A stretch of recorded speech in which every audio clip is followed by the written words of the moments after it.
Okay, and welcome to video 3 in the RB Magic course. Now, today we're going to do something called the Classic Force, but to do this I need some help. So we have an empty chair, we have my best friend, so let's get him in. This is Tim Gear. Hello! Now Tim is the technical genius behind all of the videos that will be happening over the next few months. He's just a whiz-kid, so we'll come to that in a minute. That you're aware of the Classic Force, but you don't perform it. Yes. Would that be fair? Yep. Tim's one of those guys that magicians love in that he will try really hard to catch you. He makes you earn your money. Yep. Which is no bad thing when practicing the Classic Force, because it means you're sort of worst case scenario. So for me this is ideal, for you guys to watch this is ideal. If you haven't seen the video I made previously, video number 2 in the course, I suggest you stop this and go and watch that, because a lot of the explanation for the timing and the handling are in that video. So genuinely stop this now and go and watch the second video and come back, and it will just make things a lot easier for you. If you have watched it, you're a good subscriber. Have you watched it? You're a good subscriber. Alright, then you carry on watching right now. So if you've just come back and you've watched the second video, or if you've already watched it, you'll know that all of the forces so far come from a break. Alright, in the cards with the pinky. So what we did last time is we either did the riffle force or the dribble force.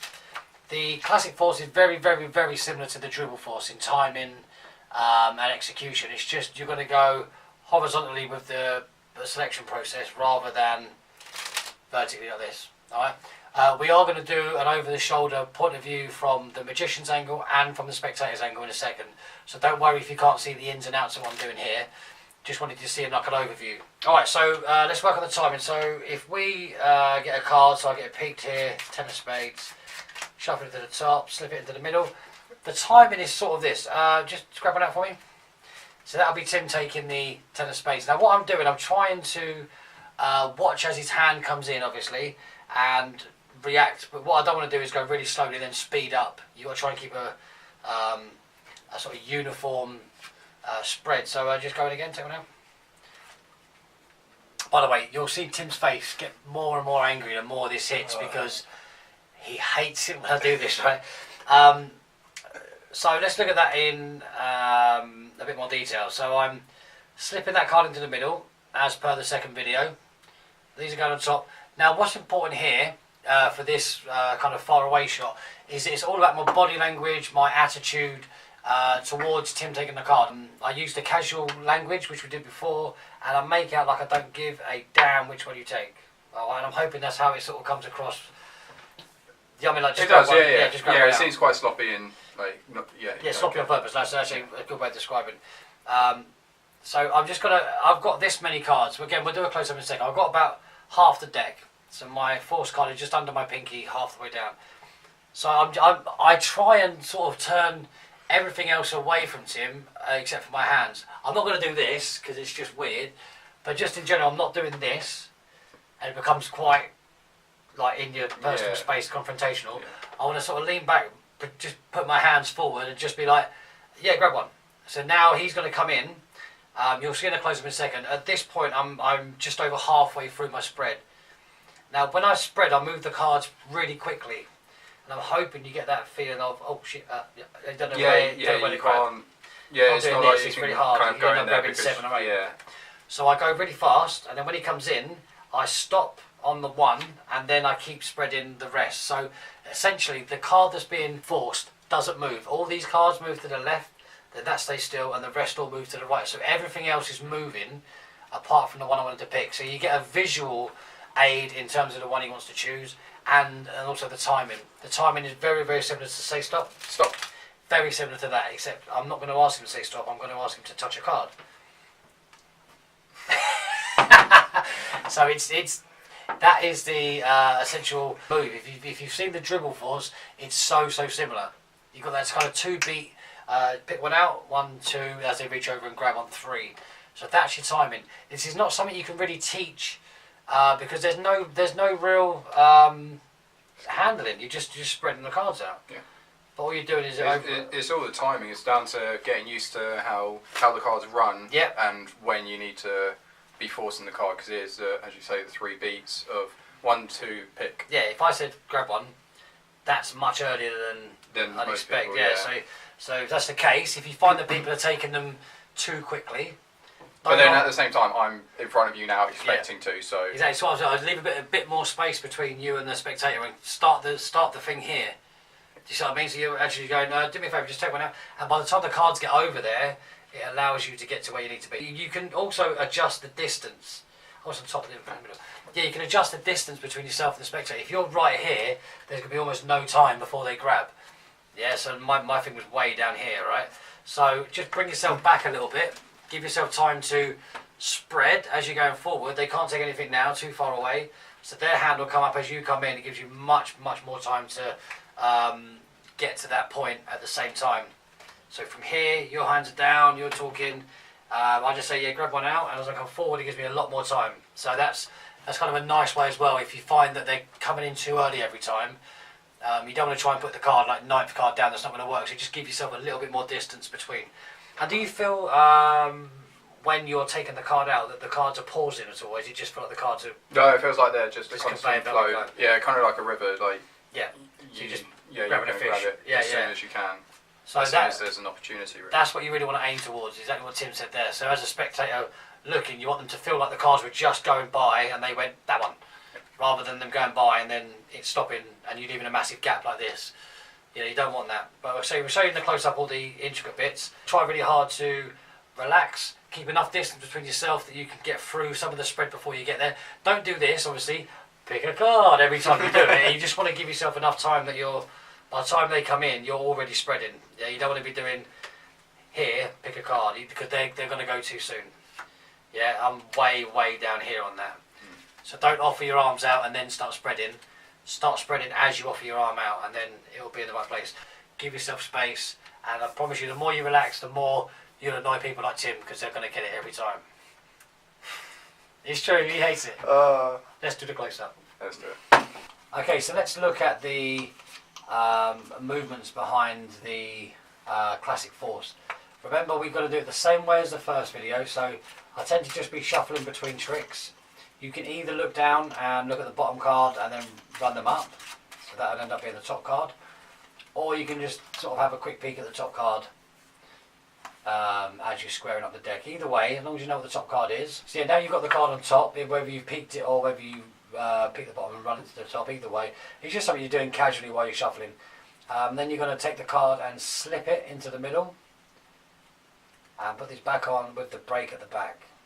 Now, don't worry about the break being small again, because I'm going to get straight into this kind of very sloppy shuffle. Even now, when I'm doing this, you can see there's a break. Alright, so the first scenario is doing the classic force.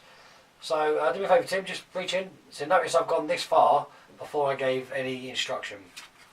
So yeah, Tim, reach in and grab one. Now Tim reaches and grabs one, and he hits the 10 of spades. That's just a timing thing. I just slip it into the middle, and it's exactly the same as asking someone to choose a card. The cards move, so if you do me a favour, Tim, just grab one out. Now notice how two things happen. Get it? Yeah. Lovely. So two things happen. One, I go fast, not to try and get to the right spot. I go fast so there is no obvious card to choose. If you do this, you can easily grab any one of those, right? Because they're moving slow. So if I do this, yeah, just grab one. You see how it looks. So it looks like it's going too fast for there to be any control. What I'd recommend as well, when I do a classic pass, if you have force, if you take one out, grab one. As I do this, I keep running. Right. But you see how Tim's more annoyed because it seemed really fair because the cards are flying by, right? But if you keep running after they take it, it will look like you just did this all the way through. When in fact, what you do is you run above the break. When you get to the break, you stop, and then you run this way. So you're running left with the top half and then running right with the bottom half. So this card actually never moves. This is the only card that's not moving in that stack. So this is why Tim gets annoyed. You just grab another one, mate. You're digging. See, now he waited long, yeah? This is a good time to do it. He waited a long time, which is fine, so he's missed it. I always keep a visual spot on where my card is. So at this point I know my 10 of spades is here, right? So all I do is as I put them back together, I redo the break, and now I'm going to use that as a key card. So if you've missed, you're going to transfer it to the middle grip.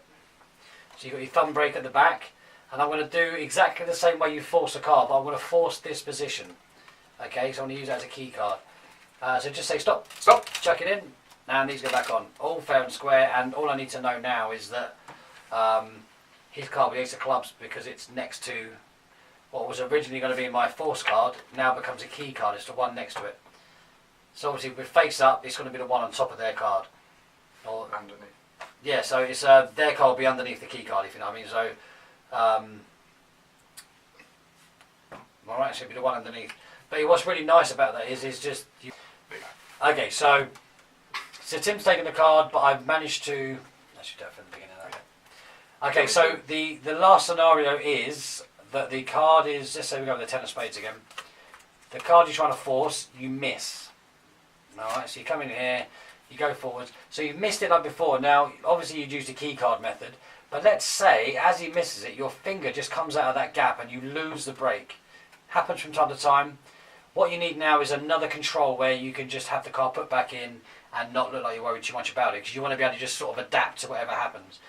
This is another little control that's not been on the course just yet. We'll call this my bonus move! Bonus move! Bonus move! Seriously, are you asking if I've got a smooth bone? Bonus move! So you've lost your break. So the card comes out, you've lost your break. Not a problem. You just do this again, say stop. The card goes in. Now if you put the cards back on flat like you normally will, they'll land all square. If you give the cards a little flick of the wrist and they come on at this angle, what's going to happen as they hit, the friction from this card and this card together will cause one card just to hold back. So basically this card is going to do that. Okay, so you're going to stick out ever so slightly. Let me just show you that. It looks like this. So you can, there's a lip. Alright, so you just chuck the cards on nice and casual. As you do it, you get this lip. So I'm making it exaggerate because we're really struggling to show you this on the camera. So as you put them on, you've got this little break, and then you can just cut to the card. Okay. Now, when you're doing this, you want to be really casual about it. Say stop. Stop. Chuck it in. Perfect. Now listen, what we're going to do. Now those that go on looks really fair, doesn't it? Yeah.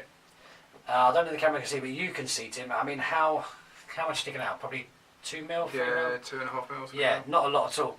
So you can hide that again by angling the cards backwards, but I just put them down. Right, so put pressure down with your first finger, and then you can put your thumb against that break and just cut, complete the cut, and their card will be where you want it. So this is just another, like I say, it's my bonus move. So it's just, if you take the 4, say stop again. Stop. It goes in, these go on, you put them down. You should be able to see that now on the camera, an exaggerated one. And then when you pick them up, you can pick up at that break and get on with the trick at hand, you know. So just a little move to get you out of trouble if you lose the break and they pick the wrong card. You haven't got to worry about it. You've got the key card method if you miss the force, and obviously what hopefully will happen, the more you do it, the more you relax, is you'll hit that force more times than not. That is, my friends, the classic force. And the bonus move. And the bonus move.